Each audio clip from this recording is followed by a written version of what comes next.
والصلاة والسلام على رسول الله وعلى آله وصحبه ومن والاه أما بعد সম্মানিত দর্শক শ্রোতা আজকে শুক্রবার বাদ আসর আল্লাহ রাব্বুল আলামিনের নিকট দোয়া কবুলের এই পবিত্র মুহূর্তে এই আনন্দ ঘন মুহূর্তে মুসলমানদের এই আধ্যাত্মিকতার একেবারে আল্লাহ রাব্বুল আলামিনের পক্ষ থেকে বিশেষ সেই অফার এবং নিয়ামতের এই মুভমেন্টে আল্লাহ রাব্বুল আলামিনের কাছে দোয়া করছি আল্লাহ পাক যেন এটাকে মুসলমানদের জন্য সফল মুভমেন্ট, যে শব্দ এসে গেছিল, আন্দোলনের, বিপ্লবের এবং ইসলামী বিজয় আনার জন্য তাদেরকে আল্লাহ রাব্বুল আলামিন তৌফিক দান করেন। সবার মুখে আল্লাহ পাক অন্তরের অন্তঃস্থল থেকে দোয়া জারি করে দেন যে শুধু চাচা আপনজান বাঁচা তা নয়, শুধু নিজের পরিবার, সমাজ, দেশ তা নয়, সারা পৃথিবীর সকল মুসলমানদের বিজয়ের জন্য যেন তারা অন্তরের গহীন বন থেকে মণিকুঠা থেকে আল্লাহ রাব্বুল আলামিনের জন্য উচ্চারিত দোয়া তারা পেশ করতে পারে এবং মহান রাব্বুল আলামিন আমাদের সেই দোয়াকে কবুল করেন।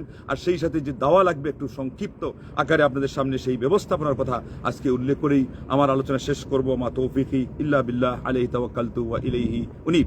সর্বপ্রথম সূরা তওবার 28 নম্বর আয়াত আল্লাহ রাব্বুল আলামিন সেখানে বলেছেন, ইয়া আইয়ুহাল্লাযীনা আমানু ফি সাবিলিল্লাহ يا أيها الذين آمنوا ما لكم إذا قيل لكم انفروا في سبيل الله ثاقلتم إلى الأرض।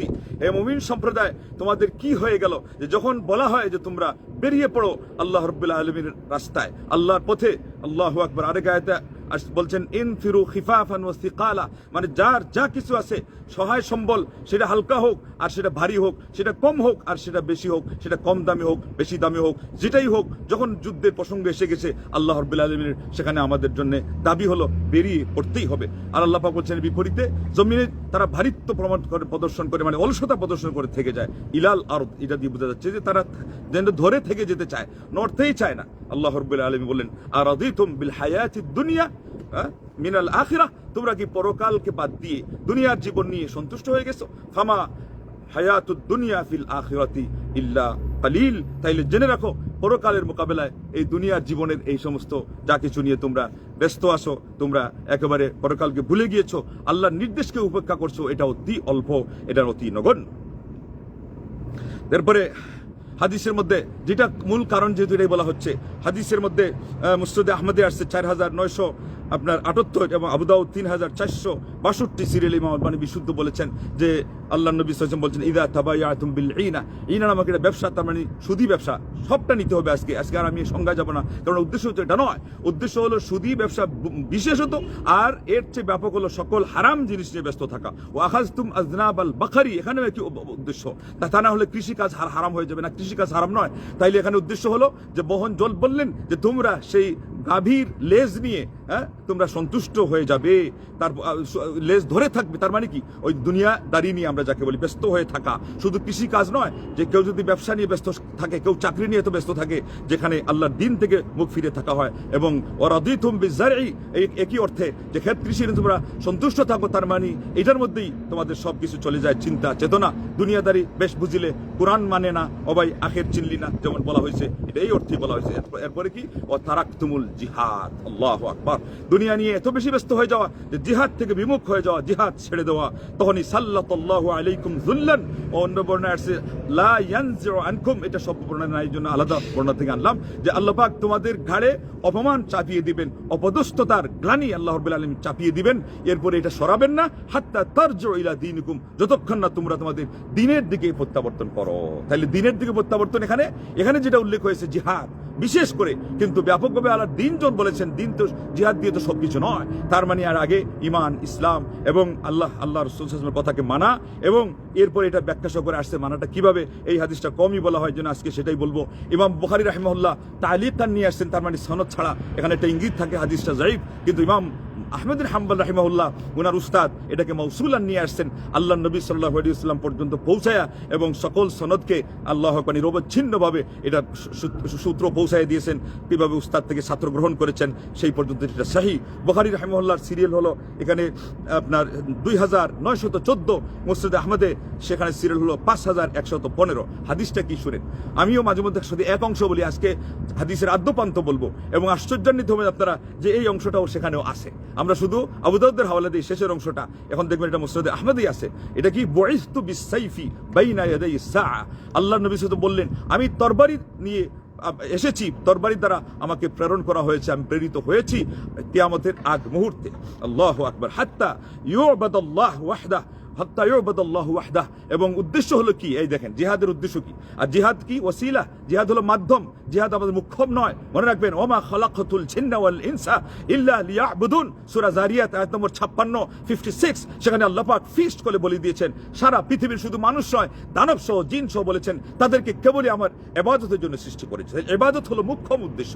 ওইটার পথকে সুগম করার জন্য, ওইটার পথকে সহজ করার জন্য, ওইটার পথকে নিশ্চিত করার জন্য, মানুষের আমন আমানকে সারা দুনিয়ার মধ্যে একেবারে পরিব্যাপ্ত করার জন্য, যার ছায়াতলে থেকে তারা আল্লাহর নাম নিতে পারে, ইবাদত বন্দেগী করতে পারে, শিক্ষা প্রতিষ্ঠানের লোকজন শিক্ষার কাজ করতে পারে, যারা কারখানায় আছে তারা তাদের সেই আপনার প্রোডাক্টের কাজ ঠিক মতো করতে পারে, যেগুলো ছাড়া দুনিয়া চলবে না। আর দুনিয়া যদি ঠিক মতো না চলে, মানুষ কি খাবে, কি পড়বে, ইবাদত করবে কিভাবে, সেই জন্য সেগুলোর প্রয়োজন আছে, সেগুলোর জন্য নিরাপত্তার প্রয়োজন আছে। সেই জন্য ইসলামে 5টি নেসেসারি জিনিস আছে, আর দরুরিয়াতুল খামস, এর মধ্যে এই সব জিনিসগুলো এসে গেছে। এরপরে রব্বিজাল হাদা বালাদান আমিনান, হে প্রতিপালক এই নগরীকে তুমি নিরাপদ নগরীতে পরিণত করো। তারপরে ওয়ারজুক আহলাহু মিনাস সামারাত, এরপরে বলেছেন এর অধিবাসীদেরকে তুমি ফল ফলাদি দিয়ে তাদেরকে জীবিকা আল্লাহু আকবার তুমি দান করো। তাইলে খাদ্য পানীয় পরে, এমনকি এরপরে নিরাপত্তার আসার পরে, সমাজ সুন্দর স্থিতিশীল হওয়ার পরে ইবাদতের সিরিয়াল, কিন্তু এর আগে হলো আমিনান, এটাকে নিরাপদ বানাও। রাষ্ট্র প্রতির সবচেয়ে বড় কাজ, আমরা বারবার চিল্লিয়ে চেঁচিয়ে বলছি, ওখানে ওটাকে শক্ত করে ধরেন। এই ওয়াকার যদি সে নিজে বলে যে সে এখনকার সরকারের সাথে আছে, সে আমাদের এই ছেলেদের সাথে আছে যারা সেই বৈষম্য বিরুদ্ধে আন্দোলন করে দেশটাকে উদ্ধার করেছে, তাইলে তারা কেন আইনের লোককে দিয়ে এখন পর্যন্ত এত শিথিলতা প্রদর্শন করলো যে দেশের আইন শৃঙ্খলা আজকে হযবর হয়ে গেল? শেষ পর্যন্ত ওনাকে পর্যন্ত অশনি সংকেত শোনাতে হলো, জাতিকে অন্ধকারের সে আস্থা করে আজকে অনেকটাকে ফেলে দিতে হচ্ছে। কারণটা কি? কারণ হলো যেটা রাজনীতির মূল উদ্দেশ্য না বুঝতে পারা। কি রাজনৈতিক দল বুঝেছে, কি আলেমরা বুঝেছে, কি অনালেমরা বুঝেছে? যদি বুঝে নাই, তাহলে বাংলাদেশে আলহামদুলিল্লাহ ক্ষণজন্মা সন্তানরা হলেও সারা পৃথিবীর শ্রেষ্ঠ বিদ্যাপীঠ ইসলামিক ইউনিভার্সিটিগুলোতে ইসলামিক ল নিয়ে যারা পড়েছে, তোমাদেরকে রাজনীতির প্রথম কলির কথা, গোড়ার কলির কথা, শিকড়ের কথা বলে দেওয়ার মতো তোমাদের শত শত নয় হাজার হাজার স্কলাররা, বিশেষ করে সৌদি আরবের আলিম ওলামারা, এদেরকে তারা তৈরি করে রেখেছে। তাদের কাছ থেকে তোমরা নেও নাই কেন? আজকে সেই লেকচারের সময় নয়, যেটা এটা বলার মনে রাখবেন যে নিরাপত্তা, এটা কোরআন কারীমের মধ্যে তো আল্লাহ বলে দিয়েছেন, কিন্তু ফোকাস করবে কে? সেই জন্য আলিমের প্রয়োজন হয়। সেই জন্য মুহাম্মদ সালেহ আল উসাইমিন রাহিমাহুল্লাহ বলেছেন যে গাদি গাদি বইয়ে ভরা এবং সারা দেশ বাড়ির বড় একটা সে রুম ভরা এবং ঘেরা যদি কিতাব হয়, এটা হবে না। একজন আলিম সেটা 100, 1000, 1 লক্ষ, 1 কোটি লাইব্রেরির চেয়ে বেশি কাজ দেয়। কেননা আলিম ওই কিতাবের গভীরে কথাটা কি রয়েছে, ওটাকে কিভাবে উদ্ধার করতে হয়, পয়েন্ট আউট করে কোন সময়ের জন্য কোনটা, স্থানকাল পাত্র ভেদে, শীতের দিন গরমেরটা নয়, গরমের দিন শীতের দিনটা নয়, এবং রাজনৈতিক বিষয়, সমর নীতির বিষয়, অর্থনীতির বিষয়, আর অন্যান্য জটিল বিষয়, বিশেষ করে যে যেটা নিয়ে পড়েছে অন্তত ইউনিভার্সিটি লেভেলে, তারা তোমাদেরকে সেগুলো বলে দিবে। এই আইন শৃঙ্খলার কথা কত আগে বলা হয়েছে। আন্দোলনের সময় শুধু এই কথাগুলি বলা হয়েছিল, মানুষের জানের এবং মালের প্রতি লক্ষ্য রাখা। এটা অর্থই বুঝে নেই বেশিরভাগ লোক এখন পর্যন্ত, আমাদেরকে বুঝে বসে আছে আমরা নাকি ওগুলোর বিরোধিতা করেছিলাম। কিন্তু কেন যে বিরোধিতার শব্দ যদি আসেও, তো কেন এসেছিল এটা এখন ভালো করে দেখো। এখন ওরা ভালো করে দেখো কেন এই কথাটা আজকে আসলো। ওটা যদি ওই সময় মানা হইতো তাহলে আসতো না। যে নিয়ম শৃঙ্খলা বজায় রেখে শুধুই নিঃস্বার্থ অবস্থায় দেশের জন্য, দোষের জন্য এগুলো করবা। এখন কি? এখন পকেট ভরছে অমুক, ব্যাংক ব্যালেন্স ভর্তি করছে তমুক, আর ওইদিকে যার চোখ চলে গেছে, যার হাত চলে গেছে, পুঙ্গ হয়ে গেছে, খোড়া হয়ে গেছে, ওরা এখন কেঁদে কেঁদে ফরিয়াদ করতেছে যে আমাদের কাছে কেউ খবর নিতে আসে নাই। এমনকি যেই ছেলে আপনার এই বুক এইরকম করে টান টান করে জান দিল, তার বাড়িতেও গেছে, কিন্তু তার একটা কানা করিও দেয় নাই। তাইলে আমরা তো ওইটার কথা বলেছিলাম যে সুন্দরভাবে যেভাবে আন্দোলন করলে সফল হবে এবং যেটা সুন্নতি তরিকার সাথে মিলে, প্রয়োজনের খাতিরে ইমার্জেন্সি অবস্থায় এটা তোমার চলে, কিন্তু এটা কোন শর্তে চলে এটা বুঝাইতে গিয়ে আজকে আমরা এই জাতির সামনে এমন হয়ে গেছি, আমরা বলে এক সময় একটা কথা আরেক সময় আরেকটা বলি। তুমি আলিমের কথা বুঝো না, তাহলে তোমাকে জ্ঞান শিখতে হবে। জ্ঞানী যারা বুঝে তারা জ্ঞান কেমন ধন, মূর্খ কি বুঝিতে পারে পণ্ডিতের বচন। এই শোনো জিহাদের কথা। আর জিহাদের জন্য আজকে এই আধা বুড়া বয়সে যদি ঠিক মতো পরিবেশ তৈরি হয়, তাহলে বাংলার মাটিতে, পাকিস্তানে, ভারতে না, আরব না, আজমে, কাকে তুমি পাওয়ার না পাও, এই আল্লাহর বান্দাকে যদি সবার সামনে না পাও, তাহলে তুমি জিজ্ঞাসা করবা যে আপনাদের এই বক্তব্যগুলোর মধ্যে স্ববিরোধী কথা কেন, এবং আপনারা জিহাদ বিমুখতায় কেন আপনারা মাথা গুজে বসে আছেন, কেন আপনারা জাতির অবস্থা দেখছেন না, তখন তুমি বলবা।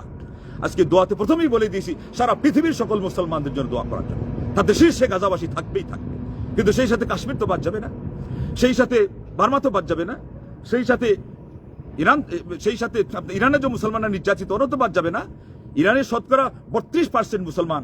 রাজনীতিরও খবর জেনে নাও আলিমদের কাছ থেকে, 32% মুসলমান। তোমাকে আমাদের বাংলাদেশের রাজনীতিবিদদের কয়জন বলতে পারে এই কথা? কারণ তারা মানুষের মধ্যে শুনিয়ে রাখছে যে 7 না 8% সুন্নি মুসলমান ইরানে, আর ওটা তো সুন্নিয়া শিয়া দিয়ে আরেকটা পেশ ফাঁকাই রাখছে। অথচ ওই সুন্নিগুলো মুসলমান ছাড়া ওদেরকে মুসলমান বলাই হবে না।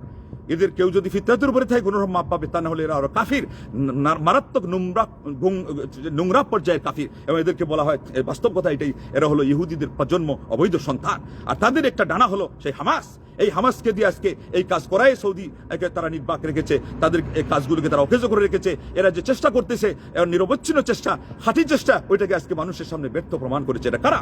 এইভাবেই সারা পৃথিবীতে আজকে মুনাফিকরা সারা পৃথিবীর প্রকৃত মুসলমানদের সেই কাজগুলোকে ঢাকা দিয়ে রেখেছে, ধামাচাপা দিয়ে রেখেছে নিজেদের মাধ্যমেই। আপনিও নে হামকো লুটা, গৌরব মে কাহা দম থা, মেরি কিস্তি ওহা ডুবি জাহা পানি কম থা। আমাদের এই জাতির অবস্থা হলো সেই যে তাদের নাম সর্বস্ব, তাদের মধ্যকারী মুসলমান নামধারী, এরাই তাদেরকে ডুবিয়েছে। ইবনুল আলকামি এবং তুসি, এদের ইতিহাস পড়তে হবে, বাগদাদের খেলাফত কিভাবে ধ্বংস করা হয়েছে। এবং এরা শিয়া, এটাও জানা থাকবে তাহলে সেখান থেকে যে শিয়ারা সব করেছে। মীর জাফর গোলাম নবাব সিরাজউদ্দৌলার সাথে গাদ্দারি করে যে কাজ করেছিল, মীর সাদিক ঠিক তদ্রুপ টিপু সুলতানের সাথে গাদ্দারি করে সেই কাজ করেছে। এইভাবেই যুগে যুগে কালে কালে মুসলমানদের মধ্য থেকেই এই মুনাফিকরা মুসলমানদেরকে এইরকম ক্ষতিগ্রস্ত করেছে, মুসলিম সমাজকে, মুসলিম মিল্লাতকে তাদের ভরাডুবি সেই ঘটিয়েছে। তাইলে এরা কারা? একটা মার্কা হলো শিয়া, আর ব্যাপকভাবে এদের শিরোনাম হলো মুনাফিক। এই মুনাফিক সুন্নির মধ্যে হতে পারে, এই মুনাফিক সালাফি নামদারি কিছু মানুষের মধ্যে হতে পারে। মুনাফিকের সেই জম, মুনাফিকের যে পয়জন এবং জীবাণু যেখানেই ঢুকবে সেটা হলো অপারেশন থিয়েটারের মাধ্যমে কেটে এই সমাজ থেকে আলাদা করার হক রাখে। এবং প্রয়োজন, অপরিহার্য যদি সমাজের অস্তিত্ব ঠিক রাখতে হয়, তা না হলে এই মুনাফিক যারা এবং মুখে এক কথা বলে আর ভিতরে আরেক কথা বলে, তারপরে মনের ভিতরে নোংরামি, কদার্যতা, হিংসা, বিদ্বেষের একেবারে হুজুরি বুজুরি, ওই অরিজিনাল মুনাফিকদের আরো বেশি রাখে। কারণ সে তো এদিকে মুসলিম, সে তো বলে আমি সালাফি, সে আকীদার নাম বলে, সে আকীদার বই লেখে, সে আকীদার বক্তৃতা দেয়, সে আকীদার নামে দালালি করে, সে আকীদার নামে তার পেটের সেই ব্যবসা করে। ওই ব্যবসাতে আঘাত হানবে যেই সালাফি আলিম, ওই সালাফি আলিমকেই সে বরাডুবি দেওয়ার জন্য সবার আগে প্রস্তুত হয়ে যাবে। এই জন্য সমাজের আগাছা সাফ করা এটা সবচেয়ে বড় জরুরি, এবং এটা সহজে হবে না। ইন্নাকা লা তুসলিহু মা আফসাদাহু দাহরু, তুমি যুগ যুগ যে জিনিসকে বিনষ্ট করে রেখেছে, তুমি হঠাৎ করে এটাকে সংশোধন করতে পারবে না। কিন্তু এর অর্থ এই নয় যে লাগাম ছেড়ে দিতে হবে, লাগাম ধরে রাখতেই হবে, এবং যাকে আল্লাহ যত বড় দায়িত্ব দিয়েছেন তাকে সেইভাবে গুরু দায়িত্ব আঞ্জাম দিতেই হবে। তা না হলে আল্লাহ নবী সাল্লাল্লাহু আলাইহি ওয়াসাল্লাম যেটা বলছেন যে তোমাদের এই ভরাডুবি হবেই হবে, হাত্তা তারজিউ ইলা দীনিকুম, দিনের প্রতি তোমরা যদি ফিরত না আসো। তাইলে কি নিয়ে আসবেন? শেষে মাত্র দুইটা হাতিয়ার, একটা করতে হবে, একটা ছাড়তে হবে। করাটা কুরআনুল কারীমের সূরা আল ইমরানের 139 নম্বর আয়াত, ওয়ালা তাহিনু ওয়ালা তাহজানু ওয়া আনতুমুল আলাউনা ইন কুনতুম মুমিনিন, তোমরা হীনবল হইও না, তোমরা দুশ্চিন্তাগ্রস্ত হইও না, তোমরাই বিজয় বেশে বাস করবে, তোমরাই বিজয়ী হবে, বিজয়ের মালা তোমাদের স্কন্ধে শোভা পাবে। কিন্তু শর্ত তোমরা মুমিন হবে, মুমিন হতে হবে, প্রকৃত অর্থে ইমানদার হতে হবে। সেখানে অবশ্যই খাঁটি আকীদা শর্ত, এটার ভিত্তিতে ইমানদার। এবং সেই সাথে কতবার বলা হয়েছে মুসলিম ঐক্যের বড় শিরোনামের ভিতরে যারা অন্তত আহলুস সুন্নাহ জামাতের অধীনে আসতে পারে, এদের সবাইকে নিয়ে জাতীয় ঐক্য করতে হবে। আজকে বাংলার মাটিকে যদি ধরে রাখতে চান, ইতিহাস ঐতিহ্যকে এখন যেটা আল্লাহ হাতে এনে দিয়েছেন, এটাকে যদি ধরে রাখতে চান, তাহলে জাতীয় ঐক্যের কোনো বিকল্প নাই। এবং বিরোধী কোনো শক্তি, এটাই হলো গণতন্ত্রের সবচেয়ে মারাত্মক পর্যায়ের একটা কুফল এবং সবচেয়ে মারাত্মক পর্যায়ের ক্ষতিকর একটা দিক। জেনে রাখেন, এটা অনেক বড় বড় রাজনীতিবিদরা বলতে পারবে না। পশ্চিমারা আমাদের দেশগুলোকে নষ্ট করার জন্য যেটা রেখেছে যে বিরোধী একটা দল থাকবে, ঠিক আছে, এর চেয়ে বড় ইস্যু আর দুনিয়াতে নাই। দেশ নষ্ট করার, সমাজ নষ্ট করার, সংগঠনকে নষ্ট করার, এটা ঘূর্ণ না, এটা হলো একেবারে ঘূর্ণিঝড়।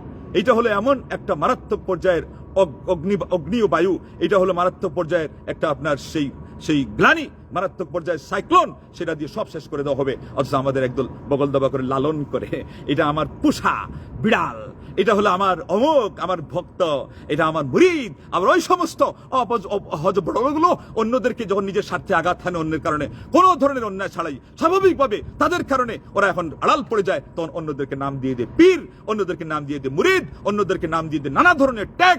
এদেরকে আগে হেদায়েত করা ছাড়া এই ঘুমটা পড়া প্রচুর পরিমাণে আমাদের সমাজে যেগুলো আজকে বিচরণ করে, এদের কারণে সমাজের বান কাটে, সমাজের সেই খুঁটিগুলো প্রকম্পিত হয়ে যায় এবং এক একটা সংগঠন এগুলো দাঁড়িয়ে গেলে ইসলামী শক্তি দাঁড়িয়ে যেত এবং কুফরি শক্তি পরাস্ত হতো। আজকে সেগুলোকে খাচ্ছে, ধুকে ধুকে খাচ্ছে, শেষ করছে, আর নিজেদের খালি কমর বড় হচ্ছে। কেন? হারাম হালাল বাস্ত্রী সাড়ে খালি টাকা টাকা টাকার খেলা। ওই জায়গায় হাত দিলেই সব কিছু হবে, জাত পাত কিছুই থাকবে না। ওইটার জন্যই শেষ পর্যন্ত উদুর পিণ্ড বুধুর ঘাড়ে, নিজে করবে অন্যায়, এরপরে এটা ঢাকা দেওয়ার কোনো পথ যখন পাবে না তখন কি করতে হবে? আরেকজনকে দোষারোপ করা ছাড়া কোনো কায়দা নাই। দোষারোপ করে একটা কিছু করে রেখে দিলাম, আমার সেই হয়ে গেল এরা মুসলমান। এটা ইমানের কাজ, এটা সালাফি, এটা আহলুল হাদিস। এটা তো হিন্দুদের চেয়ে আরো খারাপ, এটা মোদির চেয়ে আরো খারাপ। এটা হলো এই যে ট্রাম্প ট্রাম্প ট্রাম্প বলতেছেন, তার চেয়েও আরো খারাপ। কারণ এটা মুসলমানদের ভিতরে, এবং সালাফি সমাজ যদি থাকে তাহলে সালাফি এবং আহলে হাদিস সমাজের ভিতরে ঢুকে ঘরের শত্রু মেঘনাদ বিভীষণ ক্ষতি করছে। এটাকে ঘাট ধরে যদি কয়েকটা লাথি মারেন তারপরেও কম হবে। এই জন্য এর অপারেশন তো সহজে নয়। এই জন্য এই ধরনের মানুষের বিরুদ্ধে কথা বলা সহজে বলাই হয় না। যারা যত বেশি গভীর জ্ঞানের অধিকারী, গভীর পানির মাছ, এবং যাদের অভিজ্ঞতা যত বেশি, যারা অন্তর্দৃষ্টি রাখে কোরআন ও সুন্নাহর জ্ঞানে আল্লাহ পাক যাদেরকে পারঙ্গমতা দিয়েছেন, তারা সেটাকে নিয়ে চুপ থাকে। কিন্তু যারা কথা বলতে যায় অনেক সময় বেশি বলা শুরু করে দেয় আবেগের কথা, আর অনেক সময় চুপ থাকে। কেননা সাথে সেখানে যদি নিজেরও কিছু উদ্দেশ্য থাকে, আর সাথে যদি নিজেরই কিছু সেই আত্মতৃপ্তির ঢুক গেলার সুযোগ থাকে, তাইলে মত অবস্থায় সবাই চুপ, সবাই চুপ। কিন্তু সময় মতো দেখবেন যে হায় হায় আপনি কেমন এমন তেমন, এটা না হলে এটা হচ্ছে না, আপনার মতো মানুষেরই দরকার, এই হলো বর্তমান সমাজের। অতএব ইয়া করেঙ্গা ওয়া করেঙ্গা, এটা দিয়েও কাজ হবে না, আর ইহা ওহা এই দিয়েও কাজ হবে না। কাজ হবে প্রকৃতপক্ষে মুমিন হতে হবে, মুনাফিকি ছাড়তে হবে, বদহাসরত বদঅভ্যাস ছাড়তে হবে। ওইটাই দ্বিতীয় কথা, সেটা বলি শেষ করে দিব।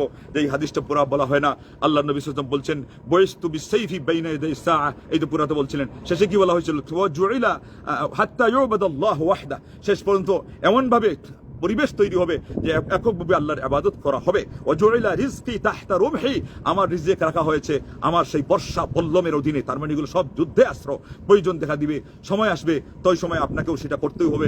এছাড়া আপনার রিজিকেরই ব্যবস্থার কথা আল্লাহ নবী সাহেব বলছেন যে ভালোভাবে হওয়ার কথা নয়। আপনারা পেয়ে যাচ্ছেন এখন, এটা হলো আপনার একেবারে আপসে আপ আ যায়, আপসে আপ জো আতা হয় সব হালাল হয় না, আপসে আপ জো আতা হয় আমাদের তো হারামটাও হালাল হয়ে যায়, ওটা হলো আলাদা একটা বিষয়। ওয়াজুইলা যুল্লু ওয়াস সাগারু আলা মান খালাফা আমরি, আল্লাহ নবী সাল্লাল্লাহু আলাইহি ওয়াসাল্লাম বলছেন আমার নির্দেশের বিরুদ্ধাচরণ যে করবে তার স্কন্ধে অপমান, অপদস্থতার গ্লানি এবং বোঝা চাপিয়ে দেওয়া হবে। ওমান তাশাব্বাহা বিকাউমিন ফাহুয়া মিনহুম, এটা বলছিলাম যে বারবার আমরা আবু দাউদের হাওয়ালায় বলি, শুনেছেন, সেখানে হাদিস নাম্বারও শুনেছেন, আজকে শুনে থাকলেন। এটা বুখারীতেও কত নম্বরে আসছে, এমনকি মুসনাদে আহমদেও কত সিরিয়ালে আসছে, এগুলো কিছু জানা থাকা প্রয়োজন আছে।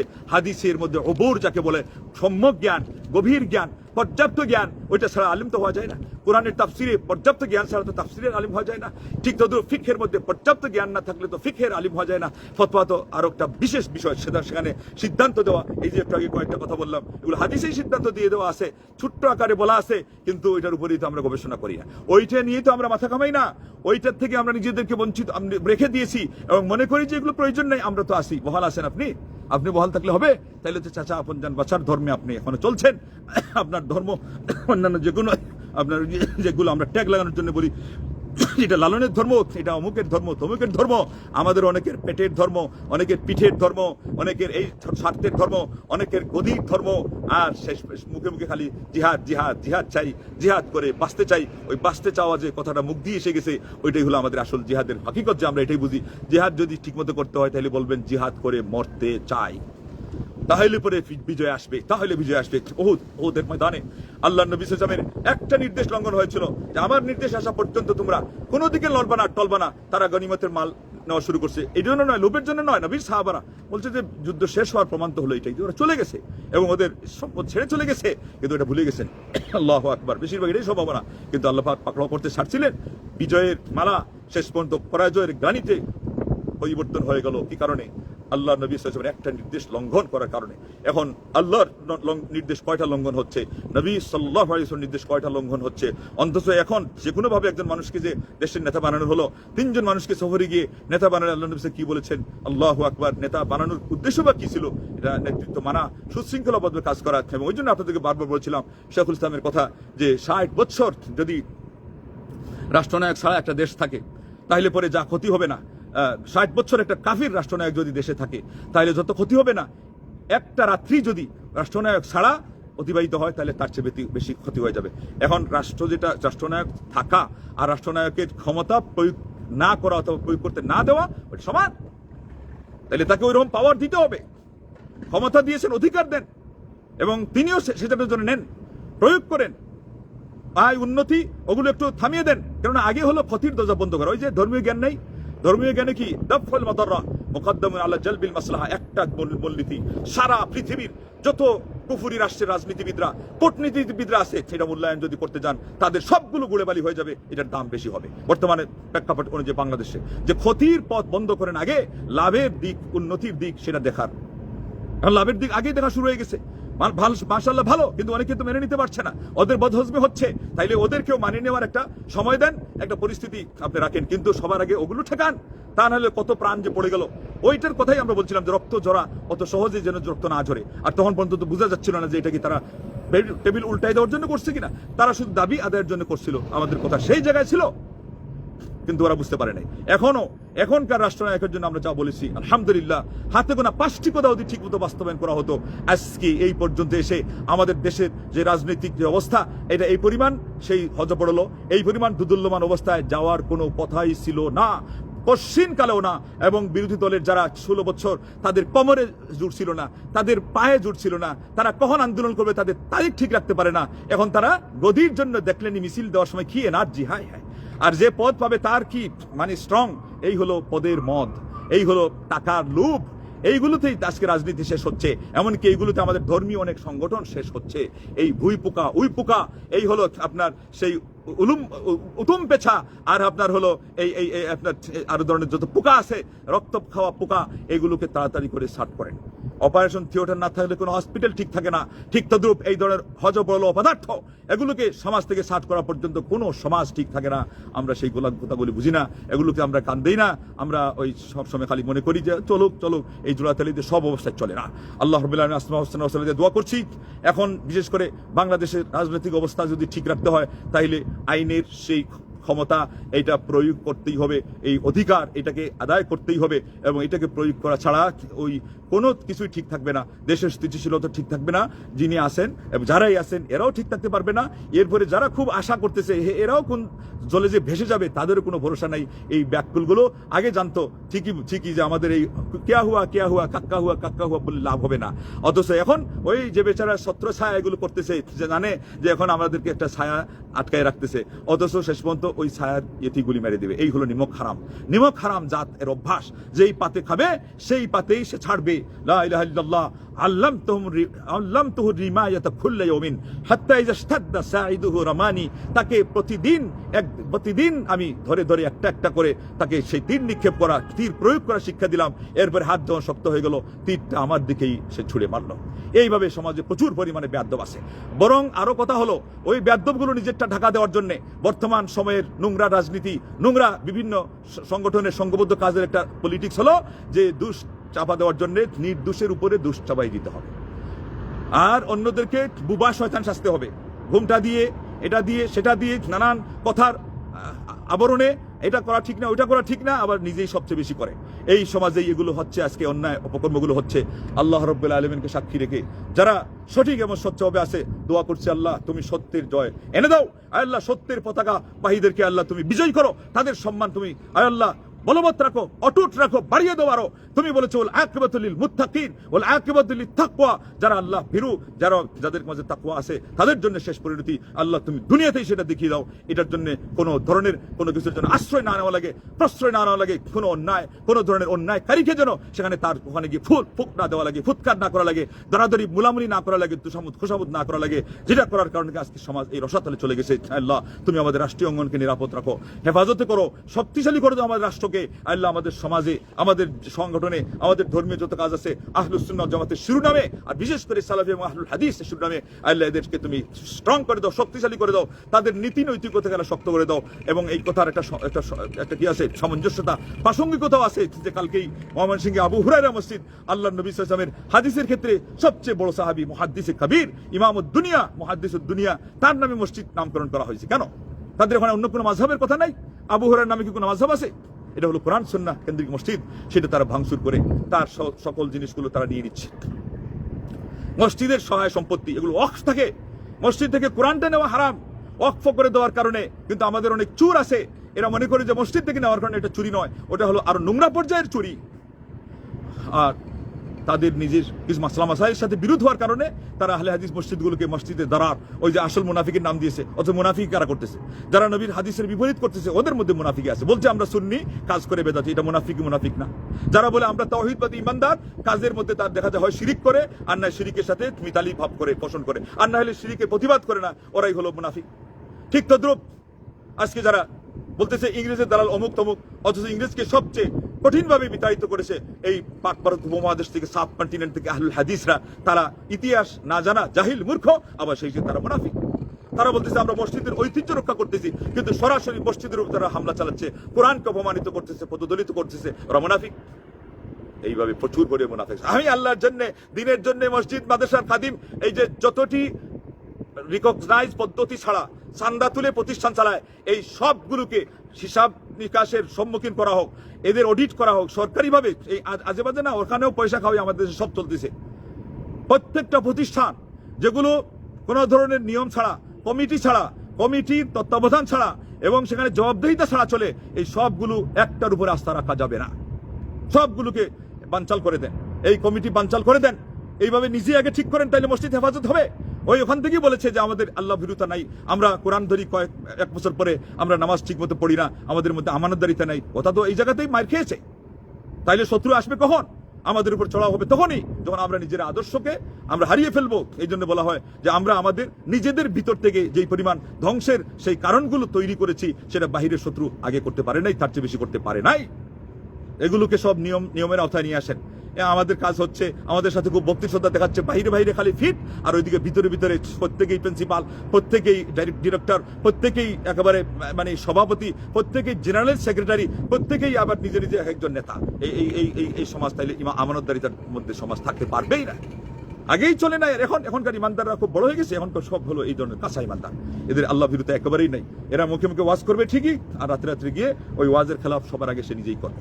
অতএব এই অবস্থায় জবাবদেহিতা এবং নিয়মতান্ত্রিকতা এটা বজায় রাখা ছাড়া যে কোনো সমাজ, মুসলিম সমাজ, আপনি হানাফি হন, আহলে হাদিস হন, আলিয়া হন, কওমি হন, জামাত হন, জমিয়ত হন, আহলে হাদিস, সালাফি, কোনটা আপনি সংগঠন করেন, সংগঠন না করেন, এই সবগুলোকে জবাবদেহিতার আওতায় নিয়ে আসেন। তো এমত অবস্থায় বোঝা যাবে আপনার তখন কত দানে কত চাল। এত বড় বলাবাজি করা আর মানুষের সামনে এসে আমি আল্লাহকে ভয়, আর কিয়ামতের দিন তুমি আল্লাহকে কি ভয় করে না করে সামনে কেন? এরই অর্থ হলো রিয়াকারী তুমি করেই ফেলছো, তুমি বুঝো আর না বুঝো।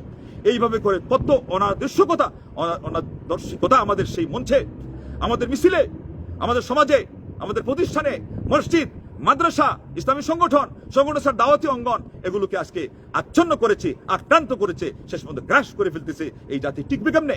অতদিন ঠিকই আছে। এটাই আল্লাহ রাব্বুল আলামিনের বিশেষ অনুগ্রহ, আল্লাহর বিশেষ সাহায্য। অতএব নিয়মের ভিতরে আসেন, সবাই নিয়ম ফলো করেন, আল্লাহকে ভয় করে চলেন। ব্যক্তি পর্যায়ের আপনার ধার্মিকতাকে এটা সমাজে চালিয়ে দিন না, এটা সংগঠনে চালিয়ে দিন না, এটা মসজিদের উপর চালিয়ে দিন না, এটা মাদ্রাসার উপর চালিয়ে দিন না, এটা অন্য কোনো জায়গায় চালিয়ে দিন না।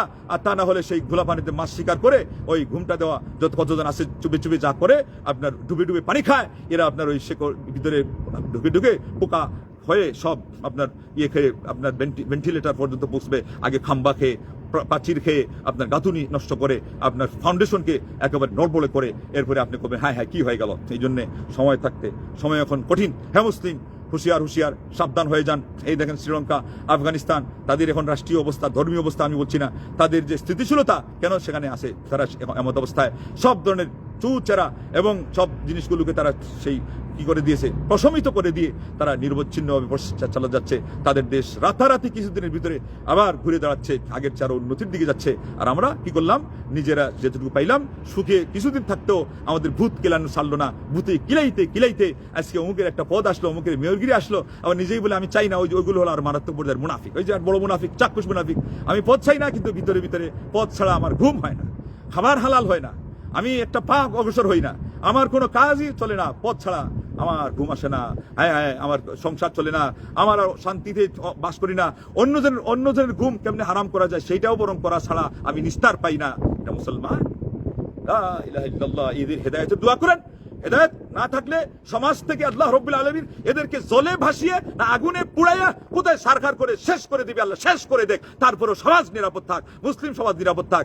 আপনি থাকেন, একজন থাকেন, এর মধ্যে যদি আমিও পড়ি, আমিও চলে যাই, কোনো পরোয়া নেই। ওইটাই হলো আমাদের আল্লাহু আকবার চ্যালেঞ্জ। এবং এই চ্যালেঞ্জ যদি কেউ নিতে পারে তাহলে সেজন্য আমাদের কথাকে মিথ্যারোপ করার জন্য সাহস করে, তা না হলে নিজের মুখ থুবড়ে পড়ে গিয়ে আল্লাহর কাছে তওবা করো এবং তওবা করে নিজে শুদ্ধিতা স্বচ্ছতার পথ অবলম্বন করো এবং কিয়ামতেও সে নাজাত পাক, দুনিয়াতেও ভালো থাক এবং সমাজকে ভালো থাকতে দেখ। একজন মুনাফিক দুইজন মুনাফিক হয়ে সারা সমাজকে তার গ্লানিতে ডুবিয়ে দিবে এবং এদেরকে ওইভাবে করে তাদেরকে আপনার গোলামে জিম্মিতে পরিণত করে রাখবে। এটা কোন গোলাম?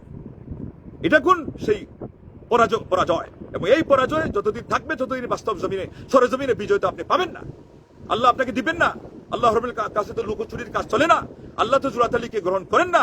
আল্লাহর সকল কাজ হলো স্বচ্ছ, আল্লাহর সকল কাজ হলো সঠিক, আল্লাহর সকল সিদ্ধান্ত হলো একেবারে যাকে বলে নিট এন্ড ক্লিন, ফিক্সড। এই জন্য আল্লাহ রাব্বুল আলামিনের পাকড়াও আবার সবসময় সমানভাবে আসে না, আল্লাহর পাকড়াও দেরিতে আসে, এটা আরো কঠিন ভাবে আসে। তো অতএব যারা এই যে অন্যায় করছে এদেরকে শক্ত করে দমন করে সংশোধনের চেষ্টা করেন, না থাকলে দমন করার চেষ্টা করেন। এই ক্ষেত্রে দেশ, জাতি, দল, মত নির্বিশেষে সবাই ঐক্যবদ্ধ হন, এটাকে বলছি জাতীয় ঐক্য। এবং যে কোনো কাজ করতে গেলে যেই জিনিসগুলো ক্ষতির কারণ হয় ওগুলোকে যে কোনো মূল্যে ওটা তা নিয়েছে দুনিয়া কাম করে লাগে, কিন্তু এখানে যেন ক্ষতি না করতে পারে সেটার জন্য কোনো ধরনের কম্প্রোমাইজ নাই, কোনো ধরনের এখানে খাতির নাই, কোনো ধরনের মিতালি নাই। এই কথার উপর অটল থাকবেন। তাইলে আজকে এই আসরের পর আল্লাহ রাব্বুল আলামিনের সামনে দাঁড়িয়েছি এই দুই চারটা কথা বলার জন্য। শরীরেও সেই শক্তি নেই, মনেও সেই বল নেই, ইমানি শক্তি আরো দুর্বল, ইলমের ক্ষেত্রে আরো অকিঞ্চন, আরো দিনহীন এবং যোগ্যতার ক্ষেত্রে কোনো কিছুই নাই। কিন্তু আল্লাহ রাব্বুল আলামিনের দিনের জন্য, মহান রাব্বুল আলামিনের দিনকে বিজয়ী করার জন্য মুসলমানদের সেই আওয়াজকে বলিষ্ঠ কণ্ঠস্বরে রূপান্তরিত করার জন্য এবং যারা খাঁটি প্রকৃতপক্ষে মুখলিস দাঈ ইলাল্লাহ এবং যারা সংগঠক এবং যারা সমাজের জন্য সুচিন্তক, এমনকি যারা যত বেশি গবেষক, এমনকি আল্লাহর দিনের জন্য যারা কিছু করতে চায়, এই সমস্ত মানুষকে শক্তিশালী করার জন্য, তাদের পথকে সুগম করে দেওয়ার জন্য এবং আগাছা যত আছে এগুলো সাফ করার স্বার্থে এই কথাগুলো বললাম। যদি আল্লাহ রাব্বুল আলামিন কবুল করেন, মহান রাব্বুল আলামিন এর উসিলায় যেন আমাকে নাজাত দেন, দুনিয়া এবং আখিরাতে কামিয়াব করেন। আল্লাহ রাব্বুল আলামিন যতদিন হায়াত রাখছেন আল্লাহ দ্বীনের খেদমত আঞ্জাম দেওয়ার তৌফিক দান করেন এবং যারা শুনবেন সবাইকে যেন মহান রাব্বুল আলামিন কবুল করেন। এখানে যে কথাগুলো যদি ভুল হয়ে থাকে আল্লাহ আমাকে মাফ করেন, সেখান থেকে আপনাদেরকেও আল্লাহ বিরত রাখেন। সঠিক যদি কিছু হয়ে থাকে আমাকে আল্লাহ আমল করার তৌফিক দেন, আপনাদেরকে আল্লাহ আমলের মাধ্যমে দুনিয়া আখিরাতে আল্লাহ উপকৃত করেন। সারা পৃথিবীর মুসলমানদেরকে আল্লাহ বিজয়ী করেন, ইসলাম এর বিজয় আল্লাহ দান করেন এবং বিধর্মীদেরকে মহান রাব্বুল আলামিন হেদায়েত থাকলে হেদায়েত করেন, তা না হলে এদেরকে প্রকম্পিত করে দেন, এদের হৃৎপিণ্ডকে প্রকম্পিত করে দেন, এদেরকে পরাস্ত করে দেন। আমাদের সবাইকে জান্নাতুল ফিরদাউসের অধিবাসী করেন, আমিন। ওয়া আখিরু দাওয়ানা আনিল হামদুলিল্লাহি রাব্বিল আলামিন। ওয়াসসালামু আলাইকুম ওয়া রাহমাতুল্লাহি ওয়া বারাকাতুহু।